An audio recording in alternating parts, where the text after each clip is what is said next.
Welcome back, quatrième. Nous allons donc corriger l'exercice 14, page 473. Donc pour cet exercice, vous deviez donc définir à partir de translation prédéfinie la figure soit obtenue, soit la figure initiale, ou à l'inverse, trouver la translation qui permettait de passer d'une figure à une autre. Donc là, on est vraiment dans la reconnaissance de translation. Donc à chaque fois, je vais prendre une couleur, je vais vous donner le déplacement et on va donc du coup compléter ce tableau. Donc la figure initiale, c'est le triangle BCG. Donc figure initiale, le triangle BCG. Ce triangle, je dois le faire glisser de la même façon, enfin de E vers F. Le déplacement de E vers F, je peux compter les carreaux, c'est 1, 2, 3, 4, 5 vers la droite. Ça veut dire que toute la figure va glisser de 5 carreaux vers la droite. Donc assez facilement, on peut voir que si le point B, je le glisse de 5 carreaux vers la droite, on tombe sur le point C. Le point C, si je le glisse de 5 carreaux vers la droite, on obtient le point D. Donc déjà, le symétrique du segment BC, c'est le segment CD. Ensuite, le symétrique du point G, si je le glisse de 5 carreaux vers la droite, je tombe sur le point H. Ce qui signifie qu'en faisant glisser, mais ça se voit visuellement, il n'y a même pas besoin de compter, le triangle BCG de 5 carreaux vers la droite, j'obtiens donc le triangle CDH. De la même façon, nous allons faire pareil, soit pour des quadrilatères, soit pour des triangles. En tout cas pour le deuxième. Donc pour le deuxième, je passe celui-là, je repasse en vert de nouveau la figure de départ. La figure de départ, c'est le quadrilatère KGHL. Il est où K GHL. Ce quadrilatère-là, je dois le faire aller de L vers G. Donc L vers G, c'est suivant ce chemin-là. Donc pareil, de la même façon, je vais faire point par point. Donc je peux aussi définir le déplacement. Donc si je définis le déplacement avec les carreaux, ça veut dire 3 carreaux vers la gauche, 2 vers le haut. Donc tous mes points de ma figure, de mon quadrilatère KLHG, vont glisser de 3 carreaux vers la gauche et de 2 vers le haut. Ce qui signifie, par exemple, si je commence par le point K, le point K, si je le fais glisser de 3 vers la gauche et 2 vers le haut, j'arrive sur F. Le point L, j'arrive sur G, G, j'arrive sur B, et H, j'arrive sur C. Ce qui signifie qu'en faisant glisser cette figure de 3 carreaux vers la gauche et de 2 vers le haut, j'obtiens le quadrilatère, puisque de toute façon, on va obtenir exactement la même forme, le quadrilatère GFBC. Donc GFBC, c'est la réponse. Cette fois-ci, et ça va nous permettre de comprendre le mouvement inverse. On nous donne le déplacement, donc le point initial c'est le point H et le point obtenu c'est le point K. Ça veut dire que notre figure de départ qu'on ne connaît pas va glisser de H vers K. Et on nous donne la figure obtenue à l'arrivée. On est censé retrouver la figure de départ. Donc là, j'efface le cas précédent. Donc en rouge, je vais mettre ma figure d'arrivée. Ma figure d'arrivée c'est EIJF. Donc EIJF. Cette figure a été obtenue en faisant glisser une autre figure, donc forcément un quadrilatère, puisqu'on obtient un quadrilatère, de H vers K. Donc H vers K, si on définit le mouvement, ça nous donne 1, 2, 3, 4, 5, 6, 7 carreaux vers la gauche et de 2 vers le bas. Pour retrouver la figure de départ, je vais donc devoir faire le chemin inverse. C'est-à-dire que ici, si je vais de H vers K, je pars d'une figure que je ne connais pas vers une figure que j'obtiens. Si maintenant je recherche la figure de départ, il suffit que je fasse le mouvement inverse, c'est-à-dire de K vers H. Donc je vais définir le mouvement de K vers H. Le mouvement de K vers H, c'est le mouvement inverse, c'est-à-dire si je vais dans un sens de 7 vers la gauche, dans l'autre sens je vais aller 7 vers la droite. Si dans un sens je vais 2 vers le bas, dans l'autre sens je vais aller 2 vers le haut. Et donc le mouvement de K vers H, si je le recompte, ça fait donc 1, 2, 3, 4, 5, 6, 7 vers la droite et 2 vers le haut. Ce qui signifie que pour retrouver ma figure de départ, tous mes points de ma figure d'arrivée vont devoir glisser de 7 carreaux vers la droite et de 2 vers le haut. Si je compte, je vais faire point par point. Le point F, 7 vers la droite, 2 vers le haut, ça me donne le point C. Le point E, 7 vers la droite, 2 vers le haut, ça me donne le point B. Ce qui signifie déjà que j'ai un premier segment.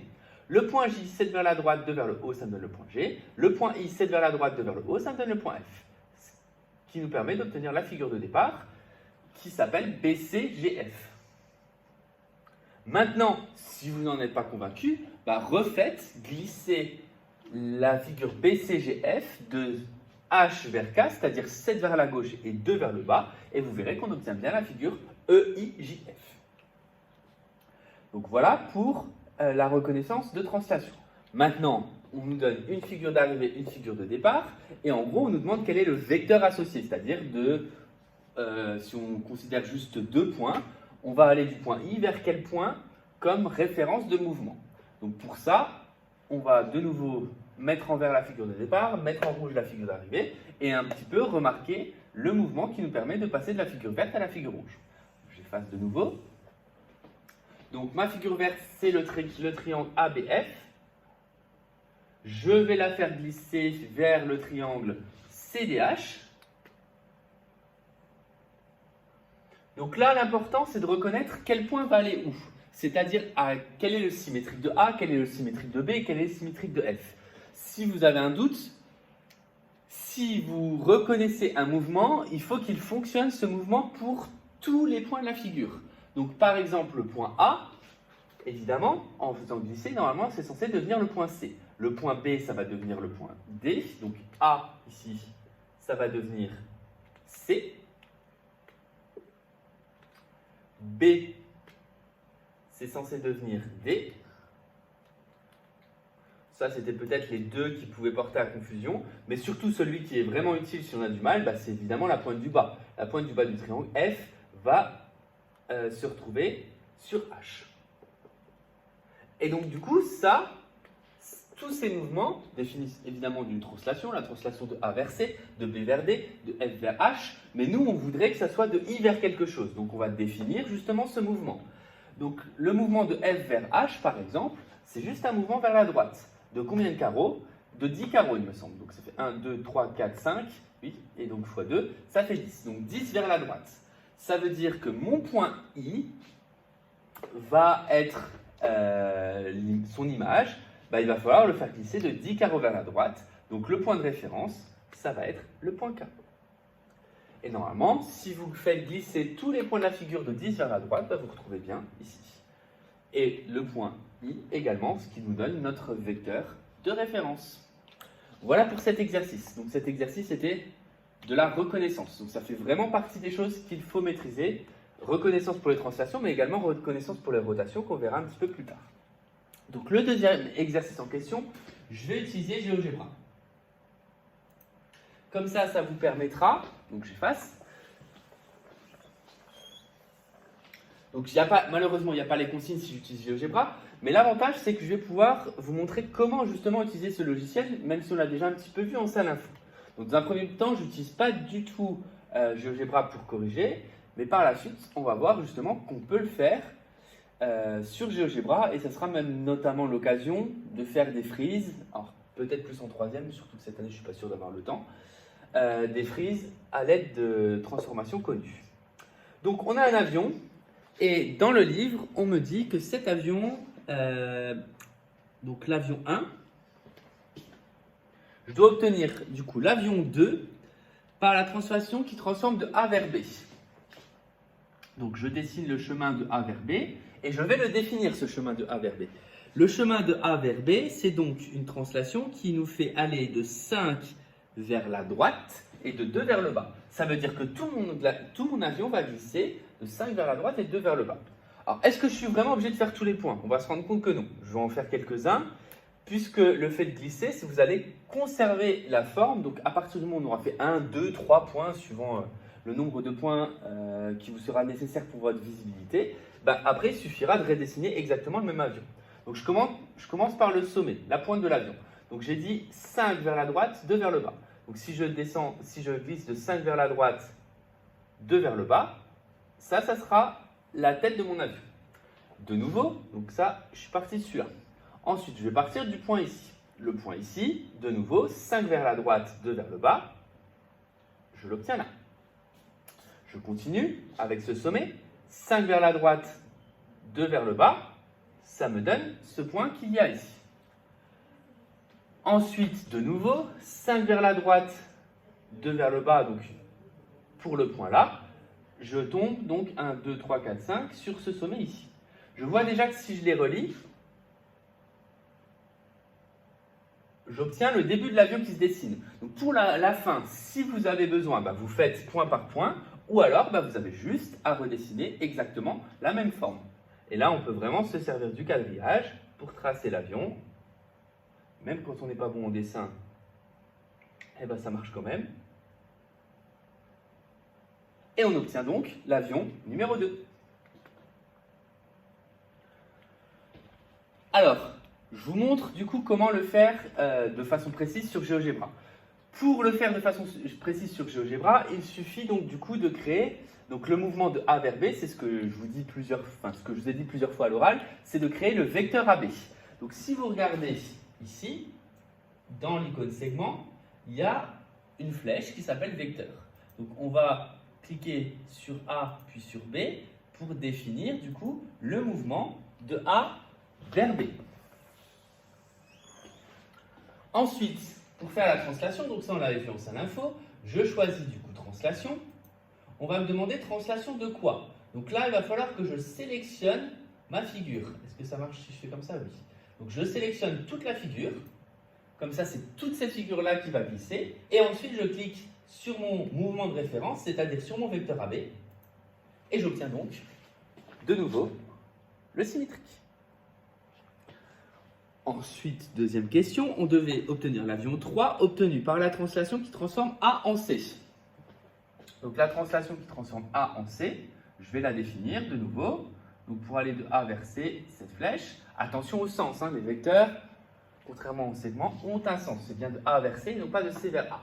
Si je dois décrire le mouvement de A vers C, ça me donne donc 1, 2, 3, 4, 5, 6, 7 carreaux vers la gauche et 1 vers le bas. Donc tout mon avion 1 va glisser de 7 carreaux vers la gauche et de 1 vers le bas. C'est bien mon avion 1 qui transforme. Donc, pour l'obtenir, je vais commencer par un des sommets et je vais en faire qu'un. À partir du moment où je sais le sommet par lequel je commence, après je sais la forme de l'avion. Donc là, vraiment, je vais vous montrer qu'il suffit vraiment de ne faire qu'une seule image, même pour obtenir toute la figure. Donc là, pour obtenir, je vais commencer par exemple par le sommet, un sommet qui est facilement repérable, donc le sommet du haut, et je vais le déplacer de 7 vers la gauche, 1 vers le bas. Donc 1, 2, 3, 4, 5, 6, 7. Et donc 1 vers le bas, ça donne ici. Donc ça, c'est le sommet de la queue de mon avion. Je peux donc dessiner le reste de l'avion en partant de la même façon. Donc ici, j'obtiens le dessin de la queue de l'avion. 3 carreaux vers la droite pour aller jusqu'à la tête. Je ferme mon avion et je dessine l'aile.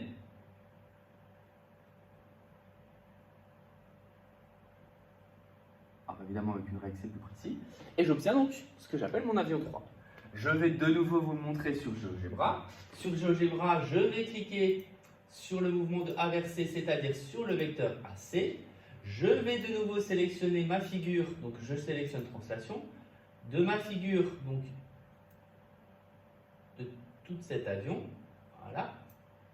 Et ensuite, je clique sur A vers C et j'obtiens normalement le fait que ça se superpose. Voilà du coup la façon de construire des translations à l'aide de carreaux. Donc vous voyez, soyez méthodique. Si vous avez besoin, vous faites point par point.